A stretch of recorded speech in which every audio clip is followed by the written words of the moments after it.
Hello, Chelsey and Stephen. Welcome to the Millionaire University podcast. I'm so excited to chat with you guys today. I've told you I have been a follower and have seen you all over the internet for years and years, which means you must be doing something right. So thanks for coming on and being willing to share your story and your insight with our audience today.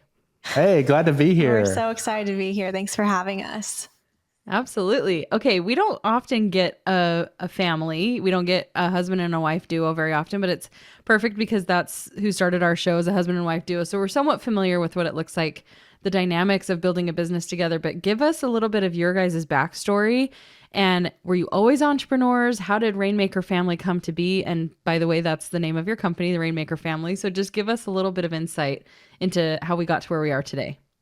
Yeah, I love that question. For us, it really started in this tiny 1-bedroom, 1-bath little back unit that we were living in. And there's this rickety old black spiral staircase inside of our house. And you would climb it to the very top. And Steven's very tall. And he would hit his head on the ceiling. And upstairs was our very first office.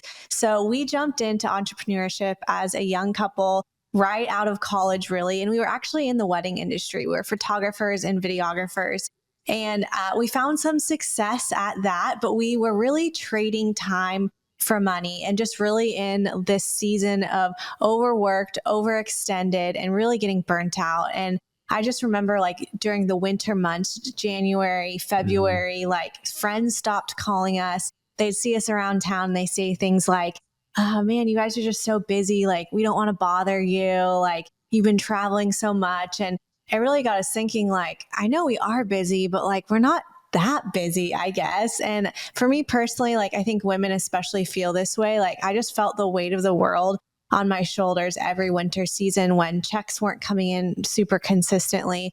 And I just remember feeling after doing that business for a couple of years together, just feeling this is not sustainable long-term for what we want to do. We wanted to start a family. We wanted to, have some kind of work-life balance if that really does exist, and what we were doing, traveling all the time, working crazy hours, it just wasn't going to be sustainable. And so fast forward to the summertime when we were in full-blown wedding season. We had started kind of a little side hustle and we had tried all different kind of side hustles. And I should really say Stephen started a lot of these side Chelsey hustles. Kept the wedding business running while I goofed off watching webinars, buying every program, doing everything you could think of. So thank God Chelsey kept the real business running, but we did have some side hustles running. Yeah. So at the time we just started a physical product, little side hustle, and we threw it up on Amazon. Amazon had this program called Amazon FBA. And it just started selling and creating extra revenue for us. And it was incredible. And honestly, I wasn't really a believer yet. I was still very skeptical. I'm oh, that's great. You have fun over there, Stephen. We need to show up and, shoot these weddings and deliver for our clients. And I'll never forget, we were in the middle of, again, wedding season. It was probably 110 degrees outside. We had our 10-minute break for dinner at the wedding. And I was just hey, Stephen, let's check our Amazon account. Let's just see how much money we made together. And so we pulled it up, and I'll never forget, after stuffing my face full of mashed potatoes and tri-tip, that we looked at our app, and to my surprise, we had actually made more money with our Amazon business than we did photographing that wedding.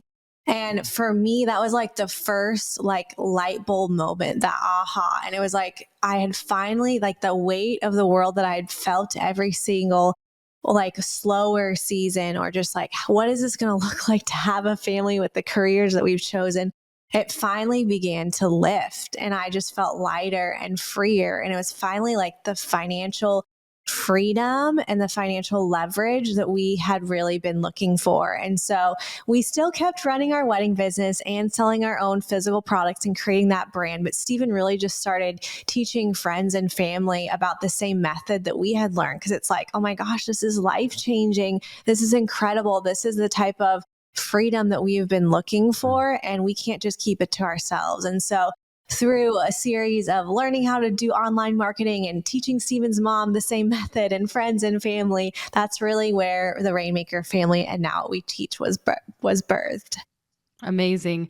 Okay, I think I've probably heard your story. Like I said, I've followed and seen things. And the reason I probably do is because your story is so similar to mine and my husband's. We were photographers. He had a job in nonprofit. I was working wedding photography in California. Also tapped into that Amazon, like, yeah, we'll see if this actually works. Because back then, the internet making money like that was so new.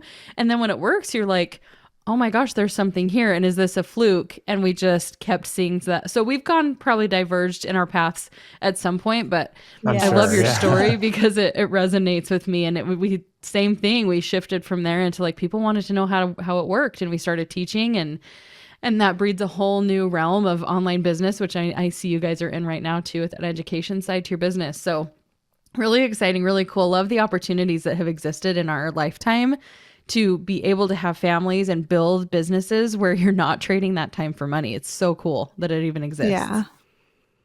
Awesome. So now let's talk a little bit about what that has looked like, because you set up the nest egg, you set up the foundation, and I'm sure it was just all roses and rainbows after that, right? Like you started having children, everything just clicks into place. The work-life balance is there because the money's passive. Is that how it's worked out?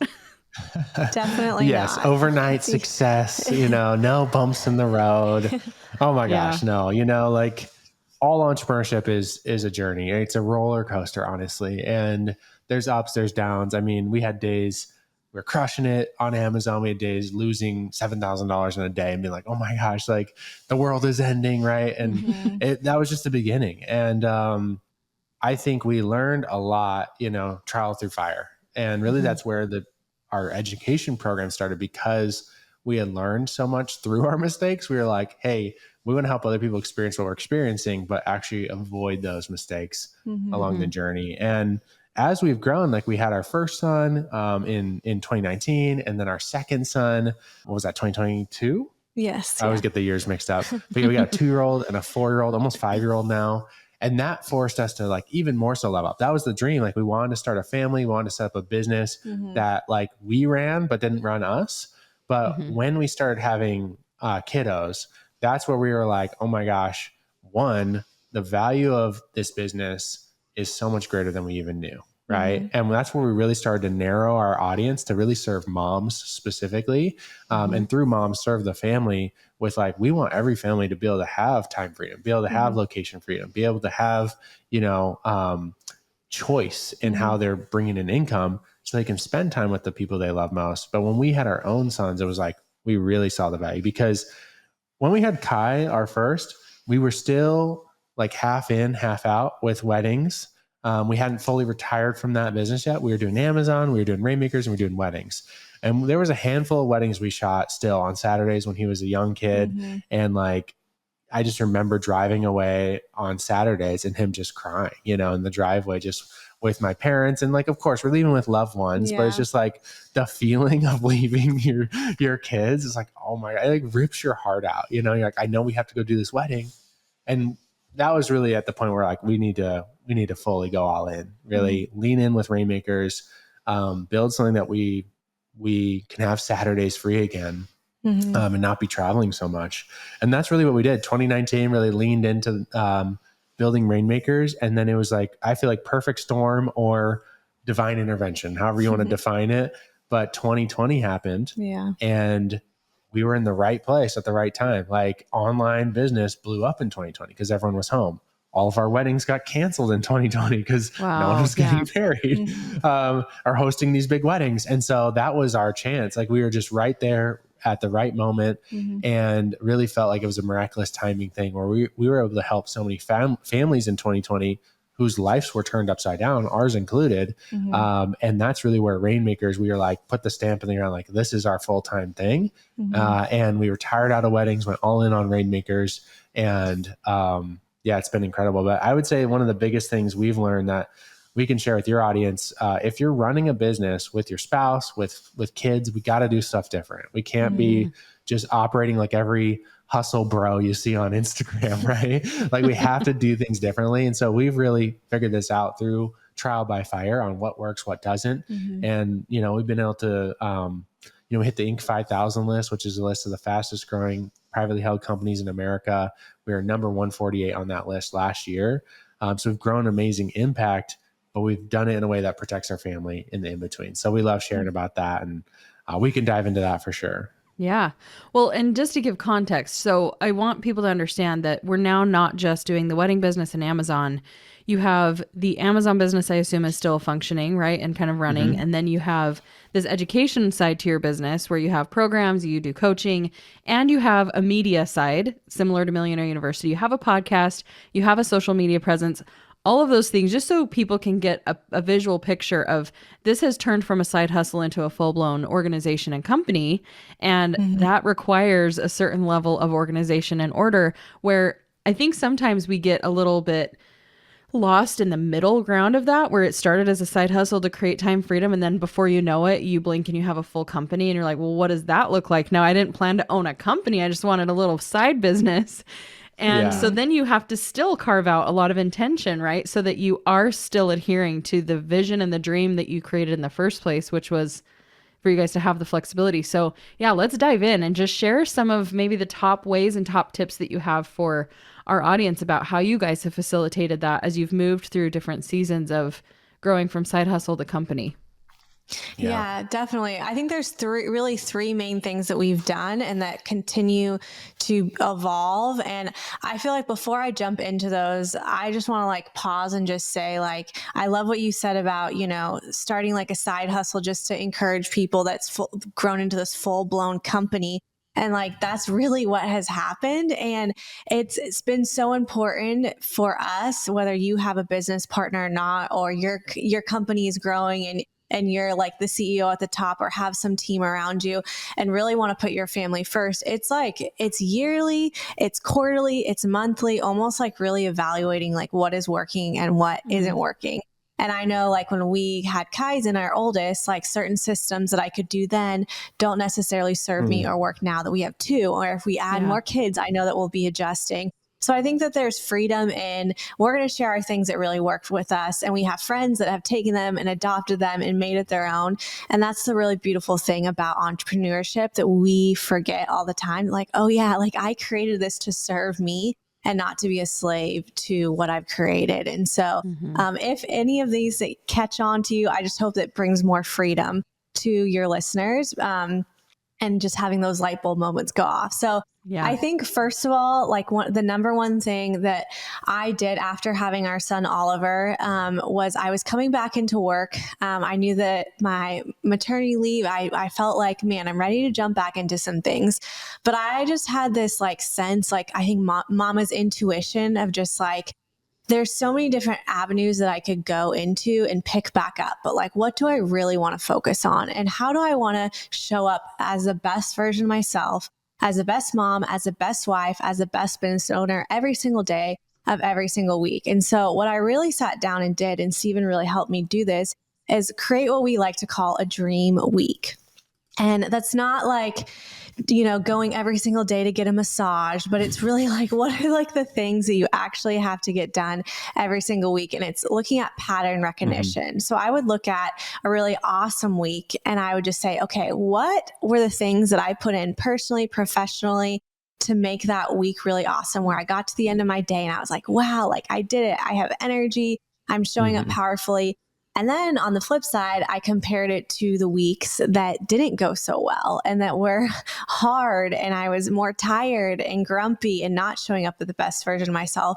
And I really like analyzed the two and created a dream week off of that. So I think it's really important when you're looking at your week that you are putting in things in your calendar first that are the personal things that give you life. So if you're like me and you love working out, I put those in my calendar first because I know that if I don't put those in, or if Stephen and I don't put a date in first or intentional time with the boys, it will just get filled with other stuff, with other commitments, with other business meetings. So that's really like, I think the first one is just looking at your week.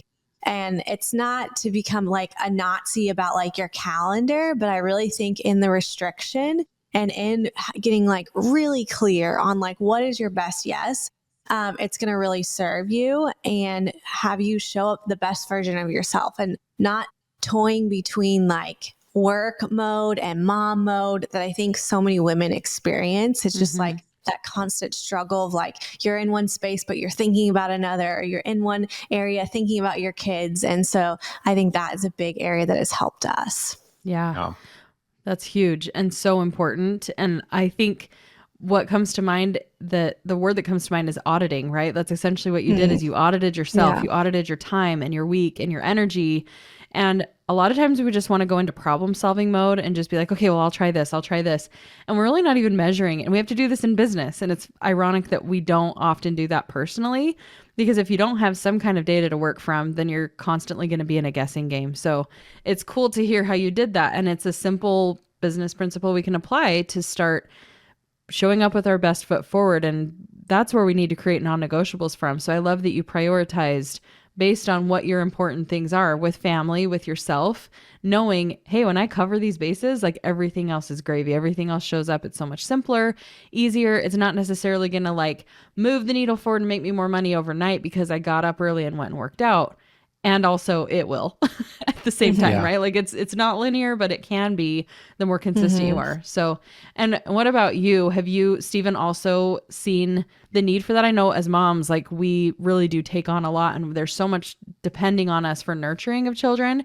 But even for yourself, as this company has evolved, would you echo the same thing? Have you done something similar for yourself? Yeah, 100%. Because Chelsey did it first, and then I was like, oh, that looks nice. I should probably do that for myself. So what we did, we actually had a physical, like just print out of a week, and we actually started to color code it, because that was really nice to be able to see, like, does it look, balanced a little bit? Like, is it all work, or is it all mom time? Is it like, where is it landing? And it's hard to balance two things that are kind of unequal value, right? We love the business, but we love the kids so much more. Mm-hmm. And so, but we're big believers in counterbalance, at least. And just like, if it's a really heavy business week, we're going to counterbalance. But the other thing we did, this is kind of like the second tip for entrepreneurial families, is we actually learned about this study they did on something called switching cost. And switching cost is really the cost between, like, when the cost on your mind and your body, when you switch between modalities or tasks, and especially tasks that have like kind of a different way of thinking attached to them. So if you're like trying to work in the nooks and crannies of your life as a mom, and your kids are coming in, you're working, your kids are coming in, now you're doing taxes, and then your kids are coming in, and now you're doing a creative post on Instagram, and you're like switching between all these brain modalities. Oftentimes that is the thing that leaves you really feeling frazzled at the end of the day. It's not because you did a lot, it's because you switched a lot. Mm-hmm. And so they've actually done studies on this, that it can take 15 to 45 minutes for you actually, like, in your brain to switch over. Like, even though that switch happens immediately you go from this meeting to another meeting, right? And they're totally different ways of thinking. And so what we did with the calendar, the dream week, is one, we got to plan out what are the dream things we need in there. But then two, we themed our days. So every day has a theme to it, where we're staying within the same brain modality, so to say, that entire day. So for us, we're actually recording this on a Thursday, so we are breaking our rules just a little bit. But this was a show that made it worth it. So once you have rules, you can break them. But for us, Tuesdays is our talking day. So we do podcasting, ad creation. We do anything that's going to like be like this. Chelsey's doing the hair and makeup. That's a Tuesday, right? And we just know Tuesdays, that's all we do all day, basically, for the business. And then I have for my week different themes of every day. And one, this is so helpful, one as a couple, because I know, like, hey, for Chelsey, that's a family day, like with the boys. I'm not going to schedule something, right? Or, hey, I know she does all her appointments, things like that on this day, right? So we don't have to like constantly be checking with each other. We just know like that's the time that she does those things. And we just like make people work around our times for the most part. And same with me. I just know like certain days of the week, I have like a work in the business day. I have a kind of a more open day, kind of work on the business day. I have a more like one-on-one meeting type day. I have a more team meeting type day. And I have a personal day that like I kind of just explore and do, more out there things that often do help the business, right? So I have themes to my day, and that helps. Basically, the goal of this is to reduce the switching cost and be kind to your mind. So at the end of the day, you're not frazzled. And so, I mean, we've worked with thousands of moms now at this point, this is such a game changer for them, because a lot of them are trying to run businesses while running a household and switching a ton. And just honestly, for them, it's more beneficial to like just get 2 days a week where they're just focused for maybe half a day, getting childcare, getting a mommy helper, kind of person in place to help with the kids, or even doing a swap with a friend. Like, hey, I'm going to get 2 days on my business where you watch all the kids. You're going to get 2 days on your business where you watch all the kids. There's ways to do it, but just that focused deep work time is more effective than working in the nooks and crannies throughout the week. And it gives you like, I don't know, you've seen this because Chelsea's week, I work more Monday to Friday. Chelsea works pretty much Monday, Tuesday, half day Wednesday, and then the rest are family days. And so for her in this season, like that's what she has grace for. That's what like fills her bucket with the kids. She just knows like I need that. If I do more business, I'm like thinking about the kids and I'm feeling that guilt, right? If I don't do the business at all, then I'm thinking about the business. I'm like guilty. Like I feel like I need to be in the business. So you kind of find what works for you and you design your calendar around that. Well, and on that note of finding what works for you, I'm curious if you recommend doing something similar to what you did for tip number 1, because I feel like I've definitely implemented pieces of the strategy that you're talking about. And even hearing you talk, I'm like, oh yeah, maybe it's less about the tasks all matching and more like the modality that you're in. And I'll talk about that in a second. But if you're recommending this to somebody who's never really approached their schedule this way before, is it just a trial and error thing? Do you have any recommendations on where to begin? Do you think it works best when it's like the part of the brain you're using, we're doing all the talking, like you said, and trying to fit? So it's less about time blocking, whether it's like the urgency of different things that have to be done in the business, but still making sure they get done. Does that make sense? Like, what would you recommend as we're starting this out? What are some ways that you tested and tried and found that worked?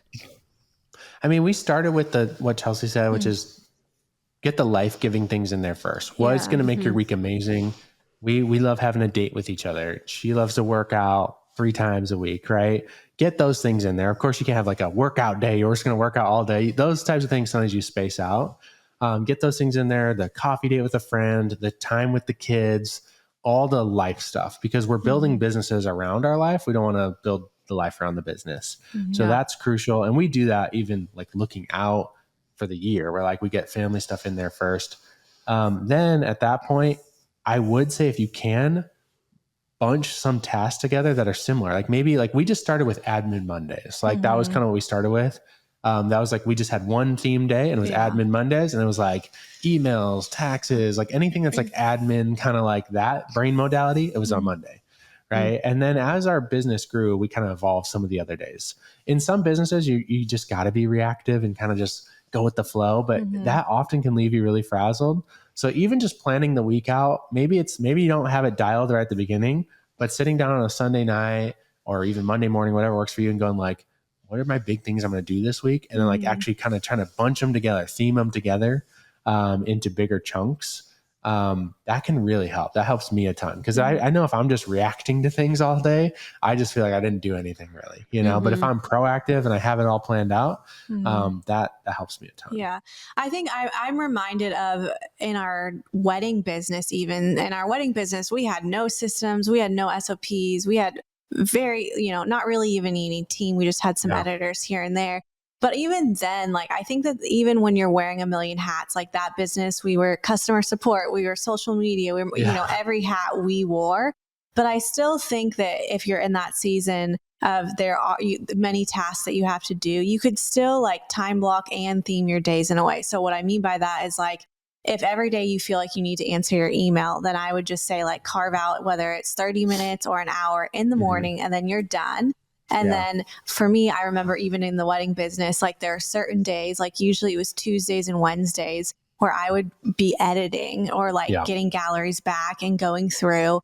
And then by Thursday, I wanted to be like delivering the gallery and blogging it. So I still had like the large chunk of my time. I knew that I was going to be editing, which sometimes felt more draining to me, And at the end of the day, before I was wrapping up, I would spend, 30 minutes or so like on social media responding to clients, or so there's like ways that you can like theme it, even though if you were to look at that day, I'm still switching a little bit, but there's like one major thing that I'm trying to get done. And I think business owners, like, we need to be really like aware of that and really intentional. Or if you have a big team and you're checking Slack in the morning, it's like, be really intentional. Like, I have 30 minutes to do this. And then I'm going to allow myself to go into recording a bunch of content and then, or podcasting or whatever it is that you're doing that day. So I think it evolves, but no matter what level you're at, whether you're early stage entrepreneur, you have a huge company, there's still different ways that you can do it and it can be applied. Yeah. Well, I love one of the things that you said with your Talking Tuesdays, and I love that you're here on a Thursday because normally that's kind of the day that I do podcasts too. And I've decided to switch. And initially I thought maybe it'll be all the Millionaire University stuff happens on Thursday and I just do ads for them. I do all of my work there. And I'm even thinking maybe it's less about the compartment and more about, like I said, using my voice. Maybe it's a talking day where that's the day that I do all the podcasting for my show, for their show, for content creation. I spent an entire day yesterday where it had been on my mind. I needed to do content. I've been so behind. Nothing is batched. Nothing's in the queue. Yeah. And so because of that, I've rarely been posting. And so it was so much more beneficial. I noticed I spent hours on this task and I got so much more done than when I try to fit in like making a reel, making a TikTok here and there, where it's just like that shift. Yeah, it's so true and so helpful if you can start to notice that your brain is doing this and like on haywire all the time versus, oh my gosh, I'm actually moving the needle forward and getting something done because I stayed focused in that zone. Super helpful. Yeah. So it's powerful. What is tip number 3? You guys said there were 3. What is the third one? That's right. Tip number 3 is the family meeting, weekly family meeting. So the more high-level entrepreneurs we talk to, the more common we see this being.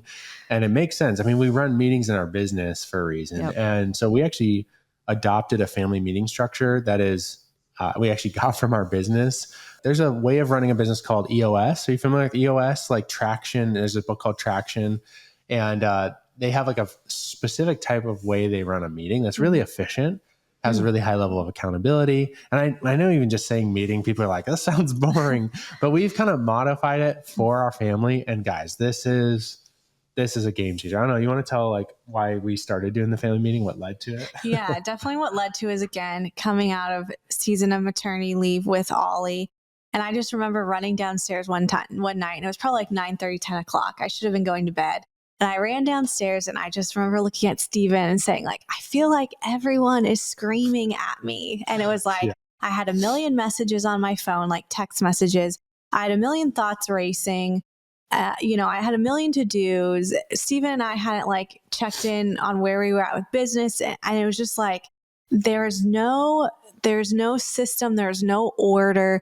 There is no intentionality of like when Stephen and I were communicating about personal, business, life, like any of that. And so it just felt like every night before I was going to bed, I was reminded of like all the stuff that like the mental clutter. And so we're just like, we've got to get better about creating, again, one meeting place where I know that I can go to Stephen with like my, fix this around the house. Have you called the plumber? Like, oh, did we get a date night like for set up here? Oh, I need to run this by you. So it's just like one central place to like have those conversations. Yeah. I would say like previously, you work all day. Like we work in the same business, but we don't talk all day, right? Like I'm doing stuff, she's doing stuff.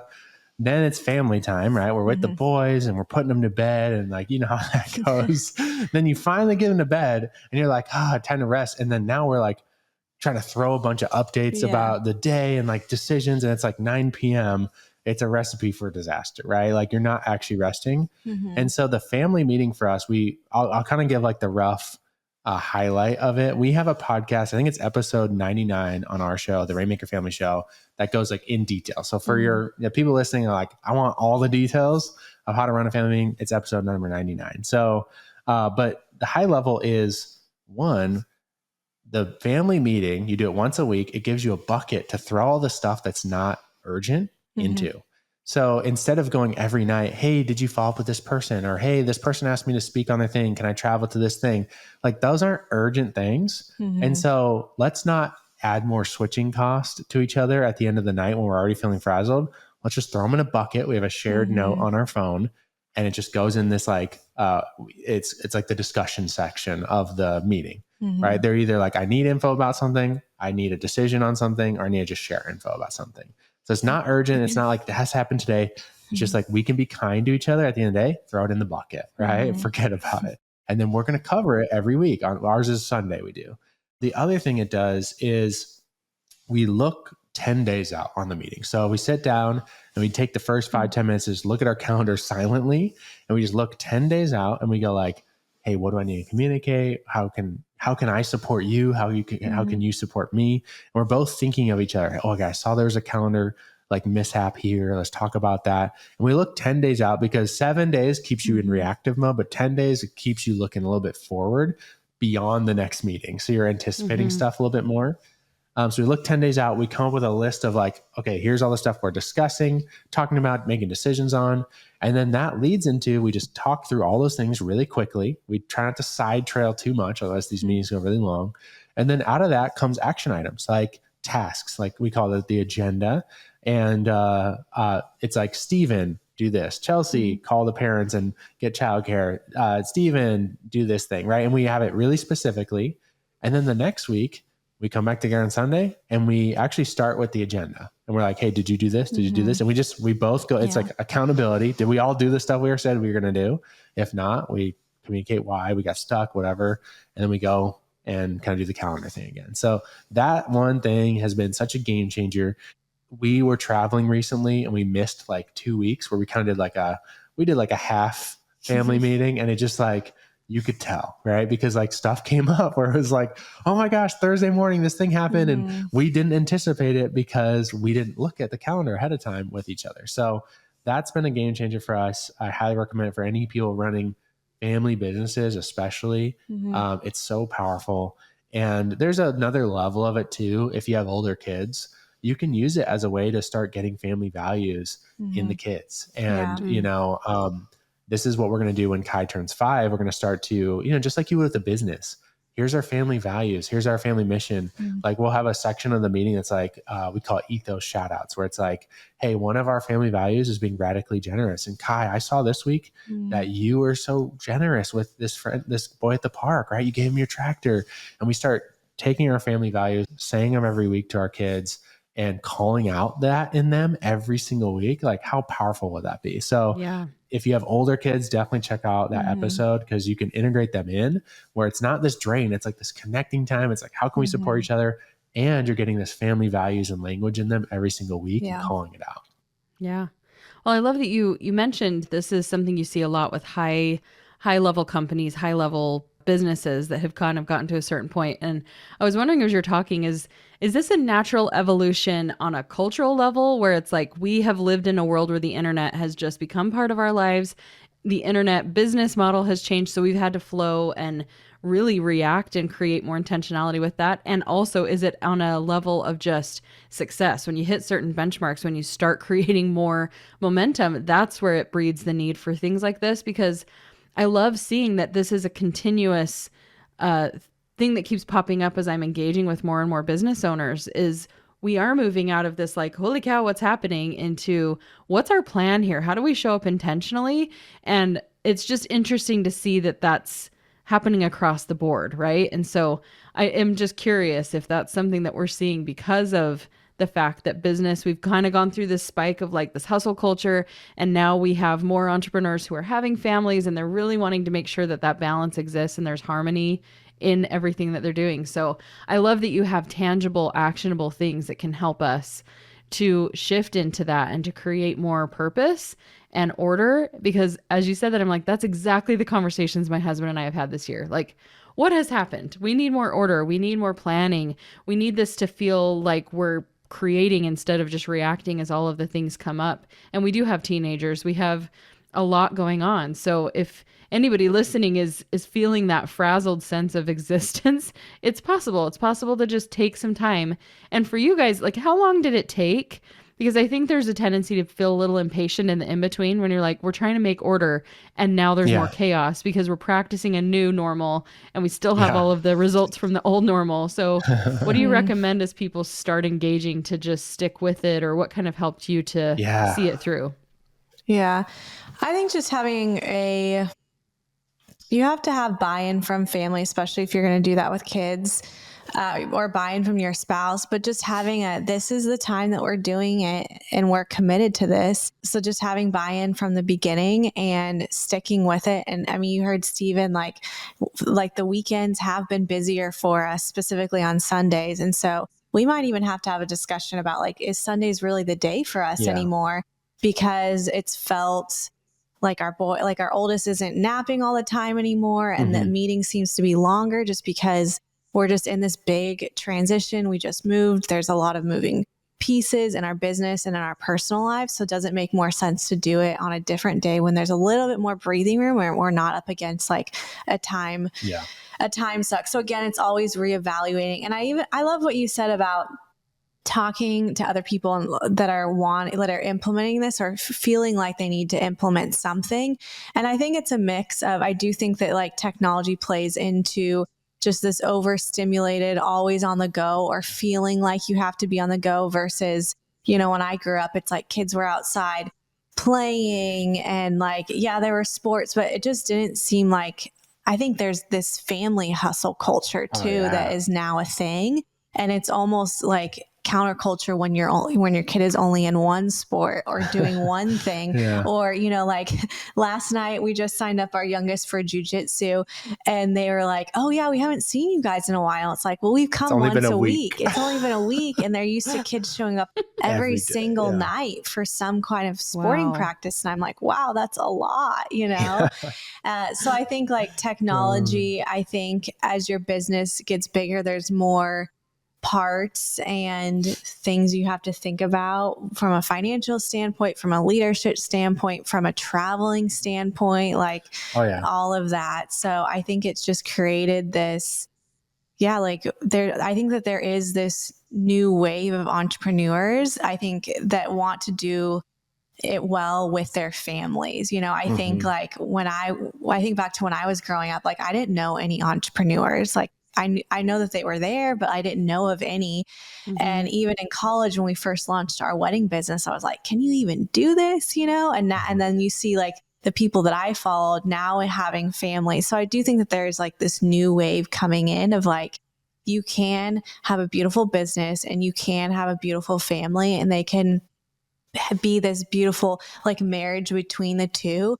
But it does take extra intentionality and extra work, but it's worth it. Yeah. I'll throw in one thing too. It's like time is a lot like money, and we use a lot of money terms for time, like spending time, budgeting time, right? And so just like with money, if you kind of don't tell time where to go, it'll just go where it goes, right? Like, so that it feels like, because we're both creative, you're creative, it's like we're creative entrepreneurs, but like, and so sometimes people don't want restrictions. But like Chelsey said, like, it's kind of like, in the restriction, there's freedom. If you just have a garden with no lattices, like it's overgrown and all jumbled. But if you give it some structure, it can actually grow something really big and strong. And so we've seen it's like freedom in the structure. And of course, you can break the rules once you have them. You should be flexible to always adapt and like change as family changes. But it's that structure that's given us the capacity to have a huge team, have a big business, have a lot of impact in the family, be involved with our church. Like we can do all the things without it killing us. Right? And I think maybe that's because we've seen other generations do it. Maybe I think a lot of people that probably had entrepreneurial parents growing up or business parents, like they probably weren't as present, And I think this generation is like, hey, let's do things different. Like we've seen people burn out from doing it the wrong way. Yeah, because the pendulum can swing too hard either direction. And I think the key in what we're trying to identify is like, how do we find this real version of success that doesn't prioritize one over the other? And I think we have a tendency to do that where it's like, oh, is my priority being a parent or having a business instead of my priority is a fulfilled complete life that involves my passions, Yeah. my dreams, and the people in it, and focusing on where that meets in the middle and how we can avoid those extremes. Like, I love this conversation so much. And I think you guys are amazing and going to continue to be leaders in this arena, because there will be more and more people wanting to have both, feeling like, I don't want to just choose a career over having a family. I want to have both. What does that look like? Stop selling me the lie that I can have it all and telling me that I don't have to have structure or rules to that. So I love that you mentioned that there have to be some kind of restrictions to create freedom. And I think that's a true sign of wisdom when you get to that point in your life where you recognize, oh, trying to just be free actually is creating a lot of bondage, and I have to do things a little differently. So, and when you engage in this way, and to me, it sounds fun and it sounds exciting and it sounds really empowering to utilize the tools you guys have talked about. It doesn't sound limiting. It actually sounds really freeing. So I love it. You guys are amazing. And I think you're living it and you're emulating it. And it's important that we have leaders like you guys showing that this is what it looks like and this is what makes it possible. And this is the nitty gritty that goes into it. It's not just all coming together because we're lucky. We're doing it very intentionally. So hats off to you guys. Yeah. Thank you. Thank you. Of course. Okay. So if people want to listen to episode 99, they want to binge more of your content, they want to follow along, what is the name of the podcast? Is it just the Rainmaker Family? And then where else can they follow along and connect with you guys? Yeah, we have a podcast, the Rainmaker Family Show. You can find that on all the different platforms. And then you can go to therainmakerfamily.com. Our website has lots of info, or you can follow at the Rainmaker Family as well on Instagram. Cool. Awesome. You guys are amazing. Thanks so much for coming on and sharing your wisdom. This is definitely a different kind of flavor on the show, and I'm excited that we've had the chance to talk to you. So thank you so much. Thanks for having us. Yeah, thank you. Of course.